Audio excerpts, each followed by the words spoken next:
Hello guys, this is Skill Dimension. We make short videos on latest and popular technologies. This is a quick tip series for test automation. Hello guys, today we'll look into the topic of handling the waits. Handling the wait is really critical for any test automation framework. As per my experience, more than 50% of the automation failures are due to synchronization or wait issues. So we should handle this really in a really good manner. Okay, so here this is just a normal framework. It could be similar to your framework or it could be somewhat different, but the baseline is I'm just using a page object model and I'm having some tests where I'm just calling those page objects. Okay. So here on the home page, I'm trying to enter these keys like now in a search box. Suppose this search box takes some time to load. So for that, what I'll do, I'll just include a wait here itself. By even seeing this solution, you can see that it is pretty troublesome solution, because if I have to wait for other element, I have to copy it again and place it like this.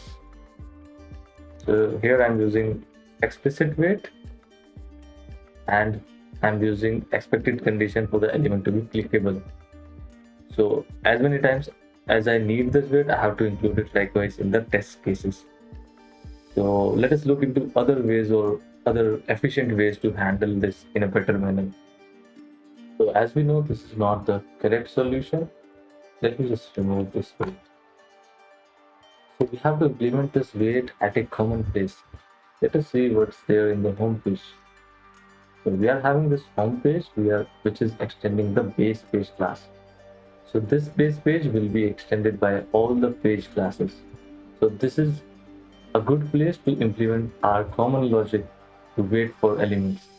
So here I created a variable for explicit wait and I'm just initializing it with a driver.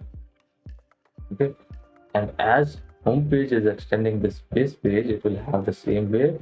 And here itself, when we are getting the search box, we will wait for the element. Okay, similarly, it can be applied to other elements as well. So this is another solution. So this way we will save our effort or the need to use waits, and our test will look pretty much clean and it will work every time because wait is instead inside the search box method. We have applied the wait and it is working pretty fine also, but we can also take it to another level and make it more common. Let me just show you what are the problems that can occur. So right now the weight is applied to this element, like search box or the other one. In future, if we want to include more elements or if we are going to add more pages, we have to add the weight for each of the element. Let us see if we can implement a better solution than this. Let's go back to our homepage test. So we can see that this class is extending the base test. So every test class will be extending the same class, that is base test. So it is also really good location to implement our logic. Let us go inside. So it is having the same before method, after method, or some init driver, those methods. So here itself, we can create a variable of WebDriver wait, and we can create these methods like click. So this click method will take the argument as element, it will wait for the element to be clickable, then it will perform the click. Likewise, we can also create send keys method. It will also wait for the element and then it will do the send keys.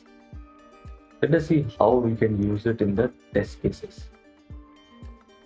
Okay, so here I wanted to send the keys, right? So I can just directly call send keys. I can say function get slots, and you can just directly put now in.